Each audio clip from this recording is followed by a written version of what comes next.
Germany of Siegfried, of mythical heroes and the barbaric splendor of all that goes with war, but the foretaste of defeat.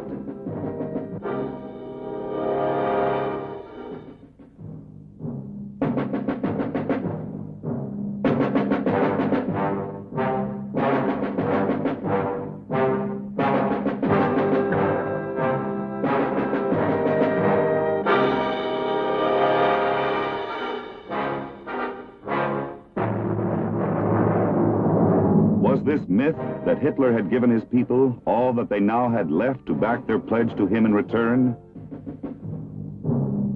My Fuhrer, the West Wall stands and will hold, come what may.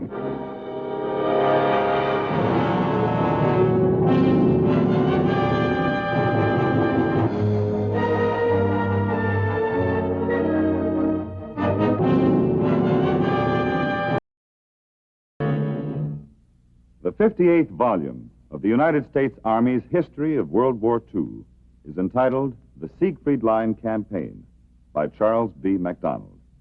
It covers the fierce fighting along the German frontier near the city of Aachen in the fall and early winter of the year 1944.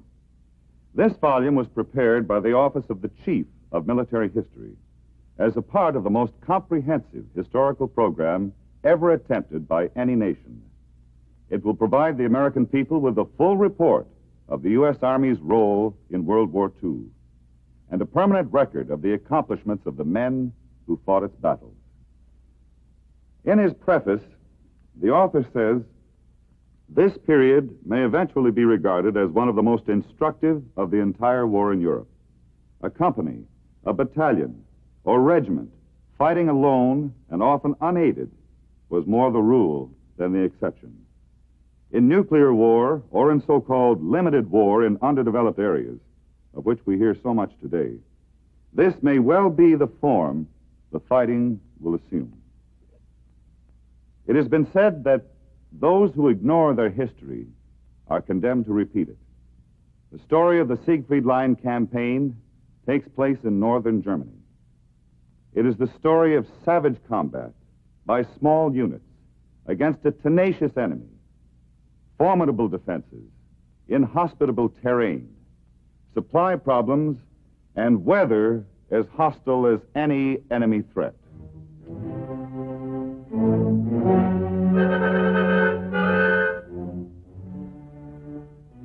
There was no mistaking that frontier. Like those legendary dragon's teeth that sprang from the earth as armed men, its anti-tank obstacles stretched in a ribbon of mute sentries uncoiled across the quiet countryside.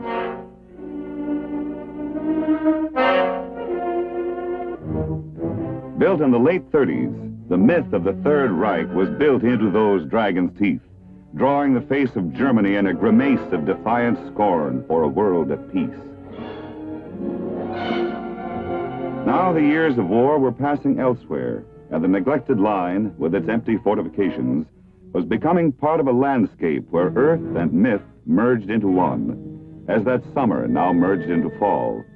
And with fall, the Allied threat came at last, its armies sweeping the enemy before them across Europe like leaves are swept before a vengeful wind.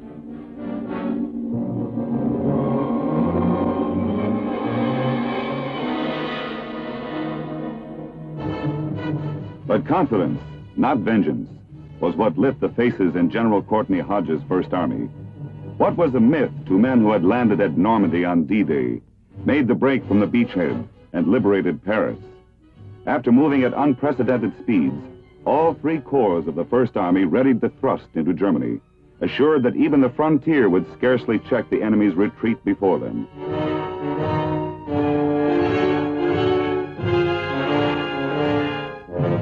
It was the 7th Corps, under General J. Lawton Collins, that would set the First Army's pace and make the main effort. In order to breach the Siegfried Line's fortifications before the Germans had a chance to man them, Collins mounted a reconnaissance in force the day after the first patrols had penetrated the frontier.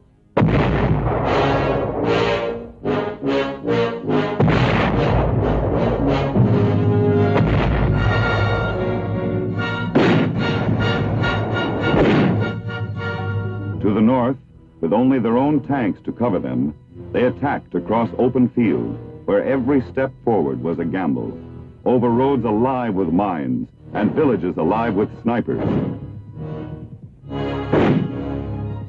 Fences and backyards were the only shelter, and too often, no shelter at all. Within 5 days, the 7th Corps had seized the high ground around Aachen.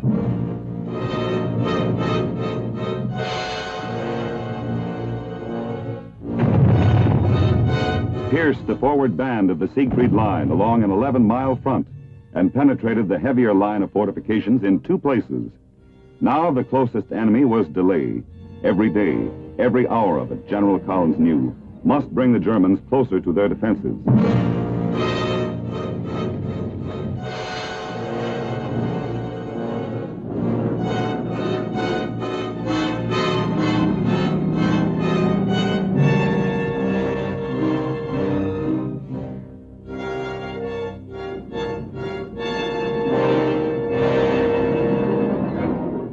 Since July, Hitler himself had taken personal charge of Germany's war. His strategy for the Western Front could now be summed up in 2 words: stand fast. And backing his edict with reinforcements, 15,000 men of the German 12th Infantry Division had reached the Rohr River the night of the 16th and were pouring into the defense positions of the Siegfried Line.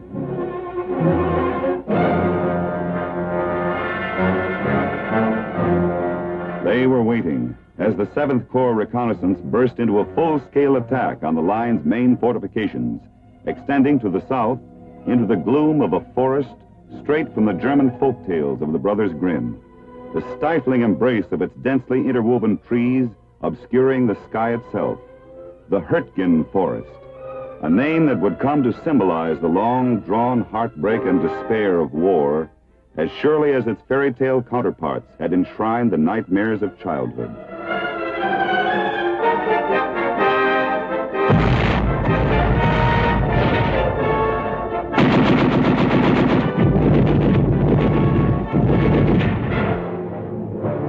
On the same day, Hitler's heavy reinforcements appeared to dispute the 7th Corps passage of the Siegfried Line.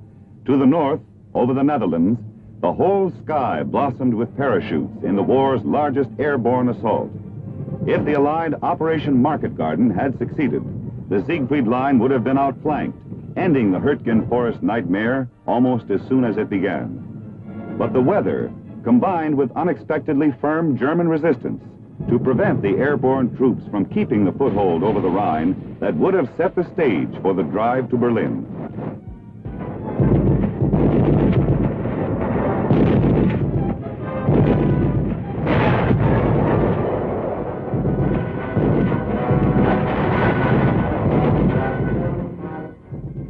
Again, there was no alternative. The Siegfried Line campaign would have to continue.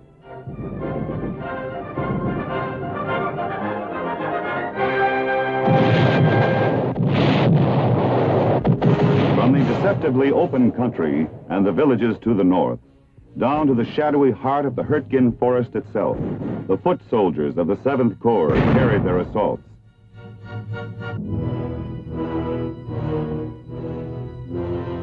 But for every yard advanced, the next came that much harder. The line had been penetrated, pillboxes captured and destroyed. But of the enemy, an enemy that had fled halfway across Europe and now suddenly turned to fight with a resistance as inexplicable as it was fierce. An enemy that seemed to be everywhere and nowhere all at once. In the confusion and uncertain shadows of the thick trees, the only proofs were the prisoners and the dead laid out at peace on the forest floor.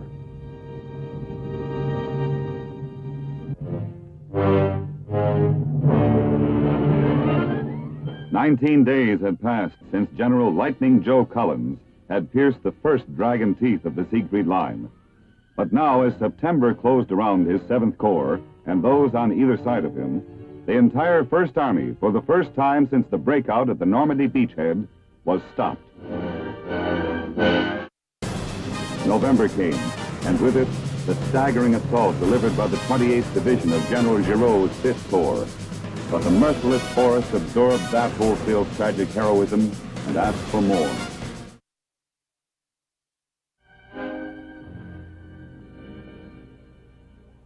The author of the official Army history from which our narrative is drawn, Mr. Charles B. MacDonald, has been discussing this critical period of World War II with General J. Lawton Collins, retired Army Chief of Staff. General Collins, the First Army's 7th Corps actually had broken through the Siegfried Line before coming to a halt. But it was not only the fortifications that had stopped them. At that time, you were the 7th Corps commander. What was the situation? Yes, after the breakthrough in Normandy in late July, we had the Germans on the run, and we wanted to keep them on the run. We didn't want to give them a chance to stop and organize themselves. But I had hoped to get through the Siegfried defenses before we had to stop. But just as we had crossed the German frontier, we began really to run out of gasoline and ammunition, and unfortunately, out of good weather. And the loss of the good weather caused our close support aviation practically to stop. And this was a real blow. Men were still in good shape and were anxious to keep going, but they were tired. And even more important, our tanks began to need replacement and repairs. For example, the 3rd Armored Division, which had spearheaded our attack, normally had some 230-odd tanks. But when we hit the Siegfried defenses, only about 75 of them were fully operative. Now, you remember also that the Siegfried defenses east of Aachen were very powerful defenses. And from the high ground overlooking our positions, they were looking right down our throats. Now, an attacker, in order to break through, has to move. And when he does that, he gets out into the open, and then he becomes vulnerable to enemy fire. The next step now was to build up supplies, bring up reinforcements, and reorganize in order to exploit your breakthrough with the new drive by the First Army to the Rhine River. Yes, that's right. We had to do all of these things, but we still had unfinished business right where we were. In fact, there were 3 attacks that had to be launched. To the north of Aachen, the First Army had to get its 19th Corps through the Siegfried defenses, and then south of Aachen and the Hürtgen Forest, the 5th Corps, the right-wing corps of the First Army, had also to get forward. But in order for them to move, the 7th Corps in the center had to clear the Hürtgen Forest. These things were necessary in order that we could exploit the breakthrough that we'd already made through the first set of the Siegfried defenses. And then, in addition, we had Aachen, the city of Aachen, on our left. And while we dominated the high ground overlooking Aachen, we couldn't go past the city and leave a pocket of resistance there on our left rear. So therefore, the 7th Corps had to capture Aachen. Now, all of these things, these 3 attacks, had to be coordinated by General Courtney Hodges, the fine commander of the First Army, who, in my judgment, never has received proper public recognition for the great job that he did in leading the First Army all the way from our breakthrough in Normandy to our meeting with the Russians on the Elbe River. Aachen, ancient capital of the Holy Roman Empire, was attacked on October 8th.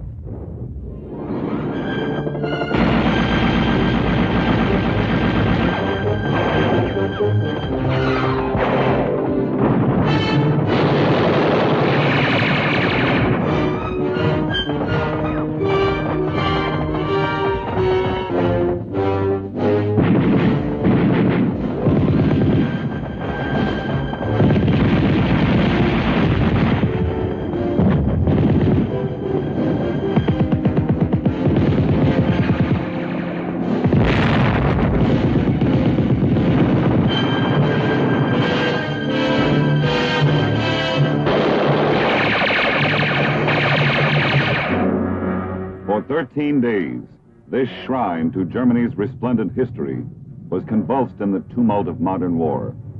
All the vain hopes of the 20th century crowded through streets that had witnessed the serenity of medieval culture and learning, and the coronation of 32 emperors and kings. To the Americans, the surrender of Aachen meant another concentration of enemy resistance wiped from their path. To the returning refugees, evacuated when the order had come for the city's last-ditch defense, in these crumbled ruins lay the still warm ashes of the myth of the Third Reich. dating now not the 1,000 years into the future that Hitler had pledged it, but more than 1,000 years back, to the day when the city had given birth to Charlemagne, Emperor of the West. In terms of war, Aachen now belonged to the past.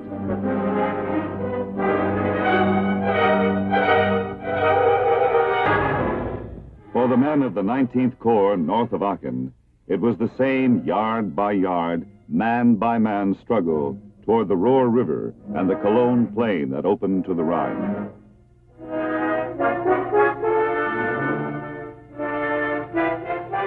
But below Aachen, still lying athwart the entire south wing of General Hodge's First Army, the Hurtgen Forest remained uncleared. November came, and with it, the staggering assault delivered by the 28th Division of General Giraud's 5th Corps. But the merciless forest absorbed that wholesale tragic heroism and asked for more. Courage was no match for it, measured in any amount of men. It devoured them and asked for more. It had become a nightmare from which there was no awakening, even as a new enemy joined the old. The worsening weather was an enemy the men could come to grips with, but to almost as little avail. And like the old one, it seemed to become more tenacious as the days passed.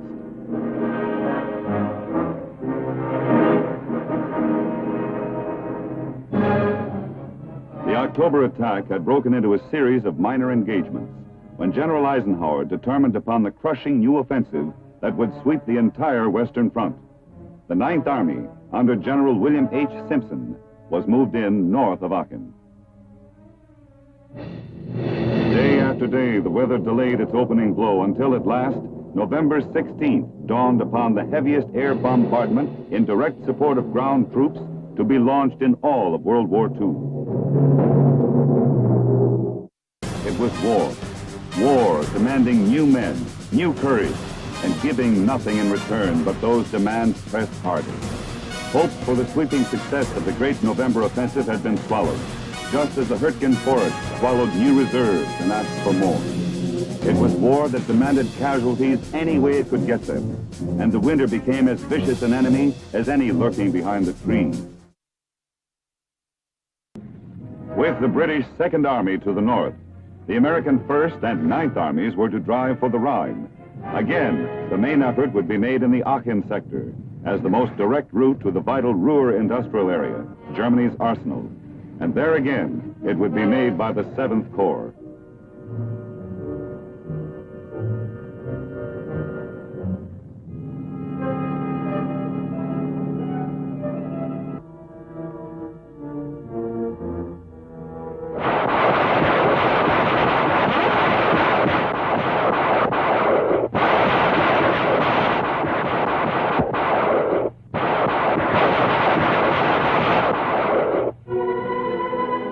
The onslaught did not miss its mark. By now, Germany's war losses in weapons and equipment were so enormous as to defy estimate.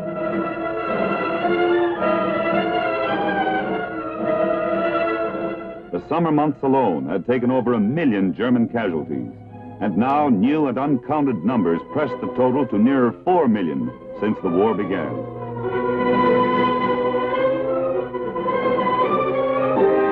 Yet they fought back. Their communications shattered, their supply lines smashed. They returned the attack with a ferocity that seemed whetted by their losses. This was no fairy tale.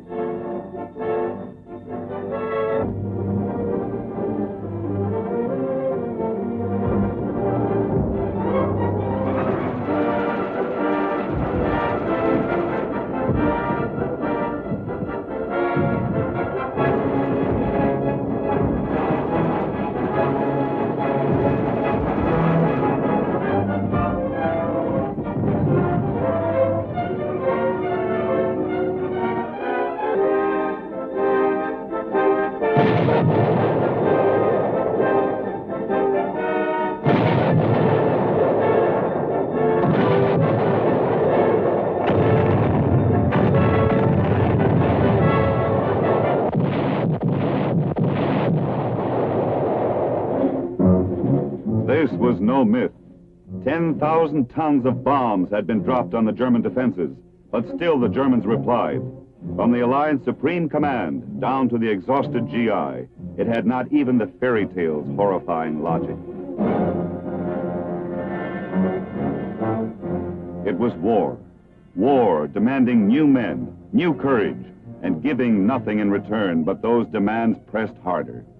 Hopes for the sweeping success of the great November offensive had been swallowed, just as the Hurtgen Forest swallowed new reserves and asked for more. It was war that demanded casualties any way it could get them, and the winter became as vicious an enemy as any lurking behind the trees. In the Hurtgen Forest, it was war where battle tactics lost their meaning, where gains were still measured in yards, in feet, in dead. Still, they were gains. And while battle strategies might founder, the inexorable rules of war would demand that either advance or retreat must eventually prevail. Even in the Hurtgen Forest, one of those must prevail. It was advance.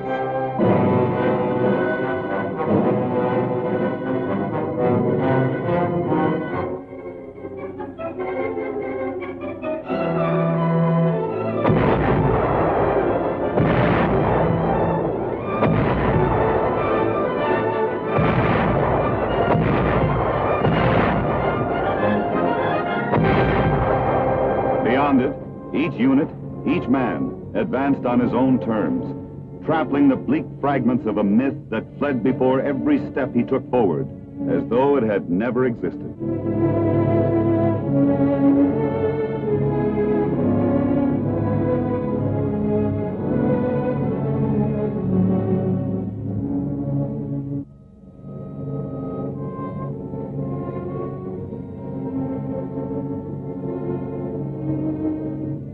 As though nothing but cold and mud had ever existed. Beyond the Hurtgen Forest, war became human again, but that did not redeem it.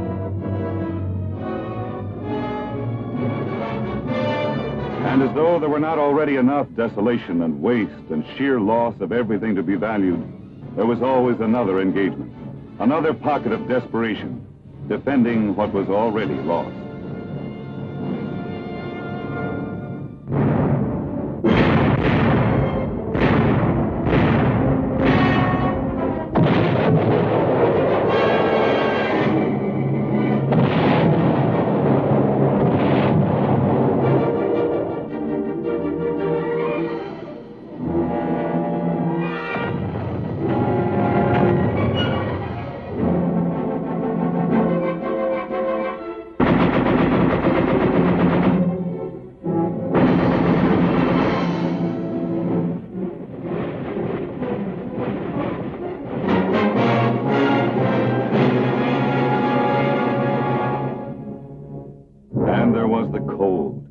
Echoing in desolate wastes of roads and towns and people in ruin, the hollow entreaties of defeat.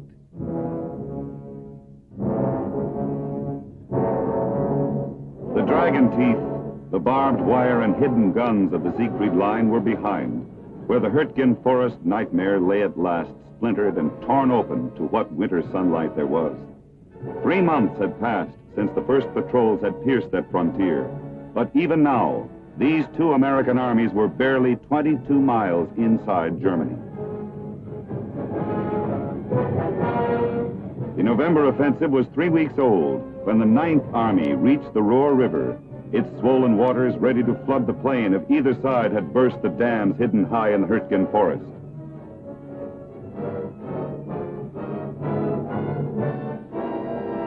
A week later, a long week of hard fighting, because no one could have named its end. The First Army broke through to the Roer River, and the plain opened out toward the Rhine, where hope lay that war, even this war, might end. The Siegfried Line campaign was a part of history, but was it a part, and perhaps, after all, the real part of war? General Collins, the dash of long sweeping drives was conspicuously absent from this campaign, but that is what much of war is like, long periods of dogged, determined fighting.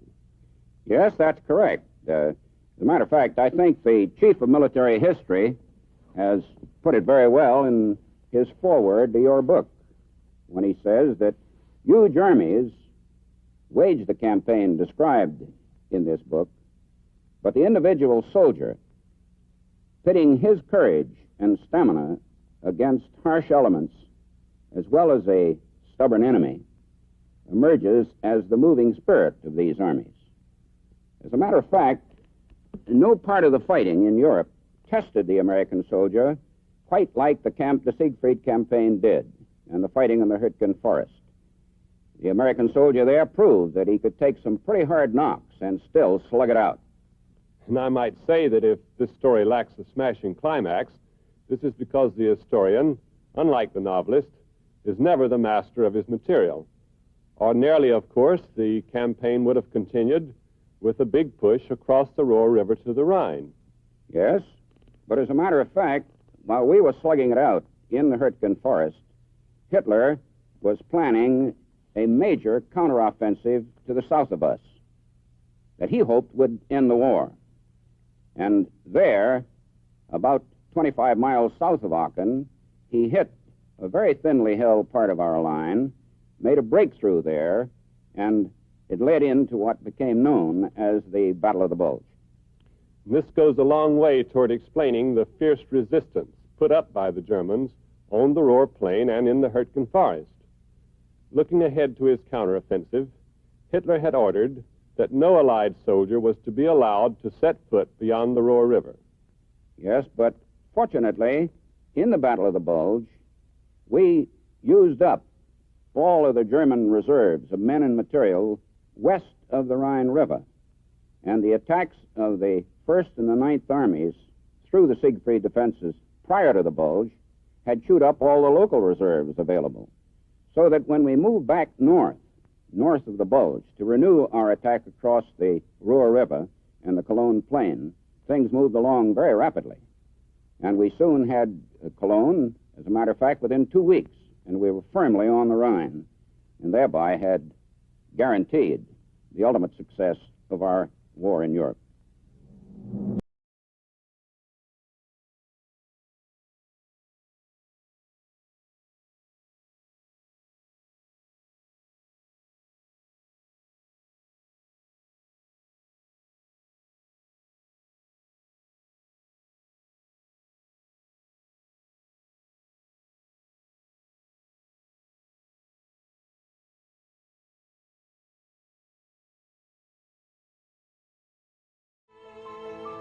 Thank you for staying with us until the end of this story.